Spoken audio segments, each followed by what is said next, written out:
አሰብን ሰተን እንገላገል የሚሉ ድምጾች ከወደ ኤርትራ እየተሰሙ ነው። ጥያቄው አሰብን ለማን የሚለው ላይ ነው። ይህንኛው ደግሞ አዲስ ሐሳብ ነው። ውስጡ ነገር ያለበትም ይመስላል። የኢትዮጵያ መንግስት ኢትዮጵያ የባህር በር መውጫ ማግኘት አለባት የሚለውን የጸና አቋም ከመያዝን ባሻገር ስለ ኤርትራ ሀገር መሆን እንዲሁም ስለ ኢትዮጵያ የባህር በር ማጣት ጭምር የህግ ጥያቄዎችን እያነሳ ነው። አሁን እየታዩ ያሉት ሂደቶች ወደ ቃላት ልውውጥና ወደ ወታደራዊ መካረሮች ጭምር ያምሩ መሆናቸውን የሚያሳዩ መረጃዎች እየወጡ ሲሆን በዚህ መሃልም የኢትዮጵያ መንግስት አሰብን ለመቆጣጠር ጦርነት ሊከፍት ይችላል የሚሉ ስጋቶችም በኤርትራውያን በኩል ይሰማሉ። የኢትዮጵያ መንግስት አሰብ ላይ ጠንከር ያለ አቋም መያዙን ተከትሎ ይህንኛው ጉዳይ በኤርትራውያን በኩል ዋነኛ የንግግር አጀንዳ ሆኗል። በዚህም የኤርትራውያን የተለያዩ ማህበራዊ ትስስር ገጾች የሐሳብ መንሸራሸር ውስጥ አንደኛው ነጥብ ሆኖ የሚጠቀሰውም ለምን አሰብን ሰተን አንገላገልም የሚለው ነው። ጥያቄው አሰብን ለማን የሚለው ነው። በኤርትራውያን በኩል አሰብን ለኢትዮጵያ እንስጥ የሚል ሐሳብ አለ የተባለው ለውጭ ወታደራዊ ጦር ሰፈር ፈላጊዎች ወይንም በአሰብ ወደብ አካባቢ ቢዝነስ ወይንም ሌላ የንግድ ሥራ መስራት ለሚፈልጉ የውጭ ኃይላት በመስጠት እንገላገል የሚል ሆኖ ይታያል። ማለት ከዚህ በኋላ ኢትዮጵያ መንግስት ጠቡ የሚሆነው ከኤርትራ ጋር ሳይሆን ወደቡን እንዲሁም አካባቢውን ከያዘው ሶስተኛ ወገን ጋር ይሆናል ማለት ነው። ይህ ጉዳይ በኤርትራውያን በተለይ ደግሞ በኤክስ ገጾቻቸው ላይ ይንሸራሸር እንጂ ሀገሪቱን የሚመሩት ፕሬዝዳንት ኢሳያስ አፈወርቂና ባለስልጣናቶቻቸው ያላቸው አቋም ግን የተለየ ነው።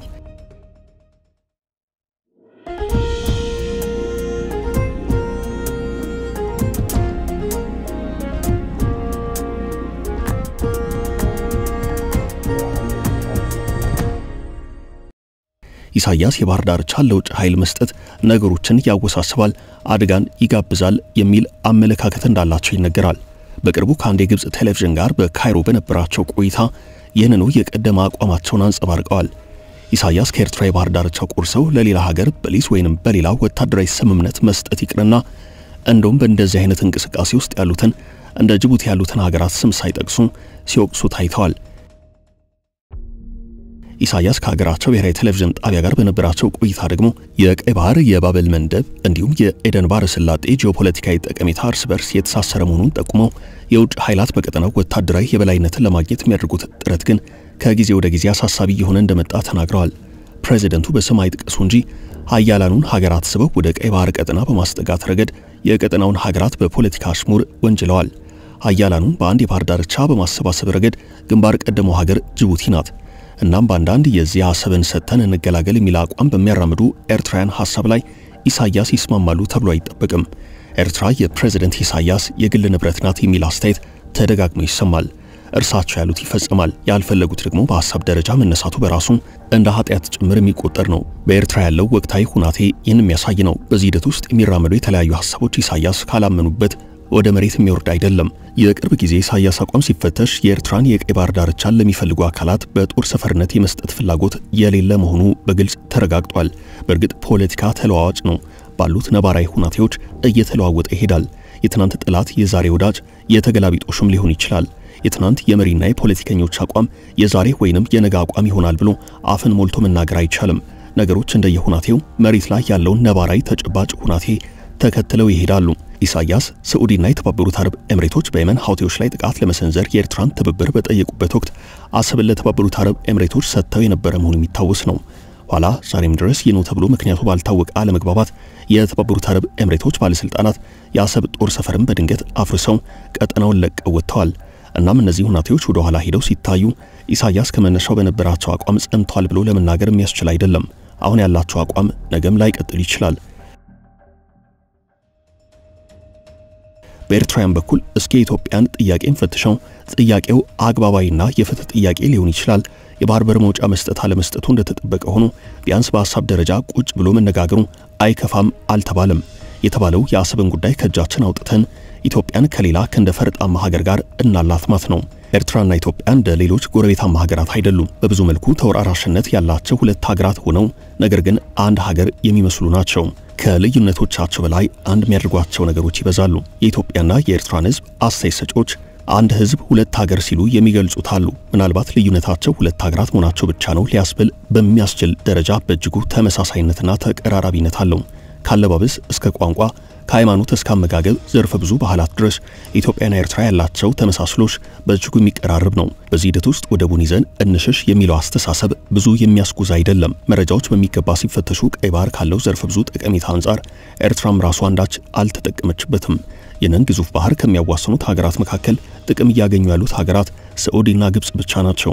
ግብጽ በቱሪዝም በትራንስፖርትና በስዌዝ ቦይ ቀረጥ በምትሰበስበው ገንዘብ ቢሊዮን ዶላሮችን ታስገባለች። ሻርም አል-ሼክ የቀይ ባህር ዳርቻ መዝናኛ ከተማ የግብጽ የዶላር ዛፍ እየሆነች ነው። ኤርትራ በቀይ ባህር አቅጣጫ ያላት የድንበር ተጋሪነት ከ1200 ኪሎ ሜትር በላይ ነው። ሌላኛዋ የቀይ ባህር ተጋሪ የሆነችው ሀገር ግብጽ ቀይ ባህርን በ800 ኪሎ ሜትር ታዋስናለች። ግን ደግሞ ባህሩን ተጠቅሞ ሀብትን በማፍራት ረገድ ግብጽና ኤርትራ አይገናኙም። ሌላኛዋ የቀይ ባህር ተጋሪ የሆነችው ሱዳንም ብትሆን ቀይ ባህርን ተንተርሳ በጦርነት አዙሪት ውስጥ ትገኛለች።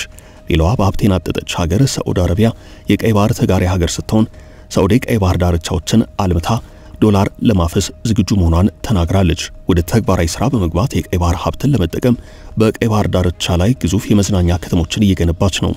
ከሌሎቹ የቀይ ባህር ሀገራት በተለየ ሁናቴ የዳህላክ ደሴቶች ባለቤት የሆነችው ኤርትራ ግን ከ1000 ኪሎ ሜትር በላይ እርዝመት ያለውን የቀይ ባህርን አካባቢ ብትጋራም እርሷም ባህሩም ጭር እንዳሉ ናቸው። በቀጠናው በቆዳ ስፋቷ አነስተኛ ሆና ነገር ግን ቀይ ባህርን በ314 ኪሎ ሜትር የምታዋስነው ጎረቤት ሀገር ጅቡቲም ከሳዑዲና ከግብጽ በመቀጠል ቀይ ባህር ላይ ኢንቨስት እያደረገች ነው። ጅቡቲ በቀይ ባህር ኢንቨስትመንቷ የወደብ አገልግሎቶቿ ላይ ትኩረቷን አሳርፋለች። በዚህ ረገድ ጅቡቲ በብዙ ጥፍ ከኤርትራ የተሻለች ሀገር ሆና ትታያለች። ጅቡቲ አቀማመጧ ከባህር በር አንጻር ሲታይ በቀይ ባህር መግቢያና በኤደን ባህረ ሰላጤ ወይንም ጋልፍ ኦፍ ኤደን መሃል የተቀመጠች ናት። ሀገሪቱ ከ314 እስከ 317 ኪሎ ሜትር የባህር ዳርቻ ከቀሪው ዓለም ጋር ትገናኛለች። ወደ ቀይ ባህር ጉዳይ ስንመለስ ይህ የውሃ ቀጠና ቀጭን የባህር ወሽመጥ ነው። አጠቃላይ ርዝመቱ 2250 ወይንም 1400 ማይልስ ነው። ይህ የአንደኛው የምዕራብ አቅጣጫ ርዝመት ነው።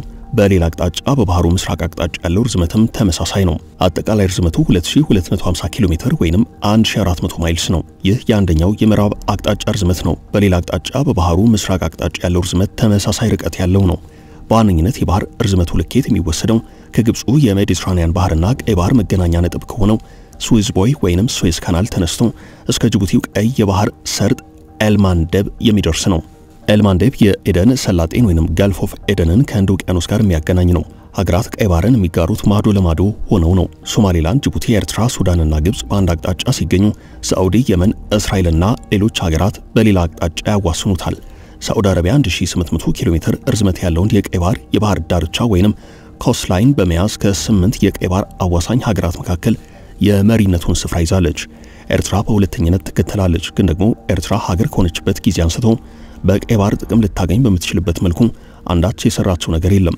በኤርትራ በኩል ቀይ ባህር እንዲሁ በከንቱ የባከነ ሀብት ነው ብሎ መናገር ይቻላል። ከነዚህ ቀይ ባህር ተጋሪ ሀገራት መካከል ዮርዳኖስ በ27 ኪሎ ሜትር ወይንም በ17 ማይልስ የቀይ ባህርን በማዋሰን ከሁሉም የቀይ ባህር አዋሳኝ ሀገራት መካከል አጭሩን ርዝመት ይዛለች።